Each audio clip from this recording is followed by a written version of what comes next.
ভাগ্যিস কলকাতাতে মেসির সাথে সুনীল ছেত্রীকে মেলানো হয়নি এবং ভাগ্যিস কলকাতাতে সচিন তেন্ডুলকরকে ডেকে মেসির সাথে মেলানো হয়নি। না হলে হয়তো এই সুষ্ঠুভাবে যে সম্পাদনটা হয়েছে, আজকে যে আলাপ আলোচনাটা হয়েছে, আজকে যে ব্যবহারটা সমগ্র স্টেডিয়ামের মানুষগুলো উপভোগ করেছে, সেটা হয়তো পারতো না। তাহলে মেসি আর কোনোদিনও ভারতের মুখে আসতেন কিনা সেটাও একটা ভাবনার বিষয় ছিল। ভাবুন, আজকে ক্রিকেটের গড 10 নম্বর জার্সি পরা সেই সচিন তেন্ডুলকর, যাকে সমগ্র উপমহাদেশের মানুষ এক ডাকে চেনে। শুধু উপমহাদেশ নয়, সারা বিশ্বে ক্রিকেটের আইকন, ক্রিকেটের একজন গড, তিনি হচ্ছেন সচিন তেন্ডুলকর। এবং ফুটবলের যিনি অত্যাধিক পপুলার একজন ব্যক্তি, তিনি হচ্ছেন মেসি। তার পূর্বে আছে রোনাল্ডো। কিন্তু মেসির গুরুত্ব কিন্তু কম নয়। একবারও ভেবে দেখেছেন আজকে যে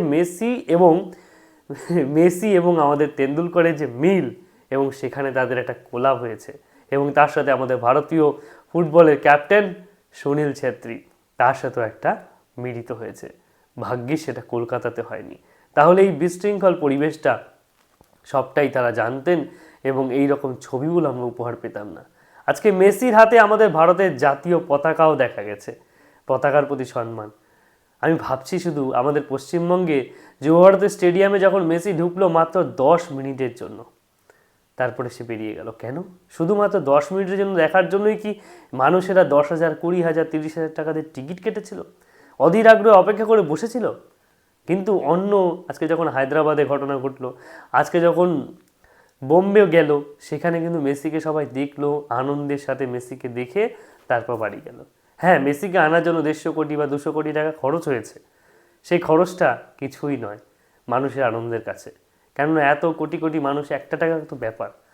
কিন্তু এই একটা টাকা দিয়েই আমাদের ভারতীয় ফুটবলকে কেউ সাহায্য করবে না, সুনীল ছেত্রীদেরকে কেউ সাহায্য করবে না ভারতের ফুটবলকে এগিয়ে যেতে, যে তারা স্টেডিয়ামে গিয়ে খেলা দেখবে, সেটা দেখা যাবে না। তাহলে কি করে এগোবে? আমাদের ভারতেও তো মেসি তৈরি হতে পারে, আমাদের ভারতেও সুনীল ছেত্রী আছে, রহিম আলী আছে, শিলটনরা আছে। কোথায়? তাদের নাম কি করে আসবে বলুন তো? বিশ্বের মঞ্চে নাম উঠতে গেলে তো ফিফা র্যাঙ্কিংও উঠতে হবে, সেটা তো সম্ভব হচ্ছে না।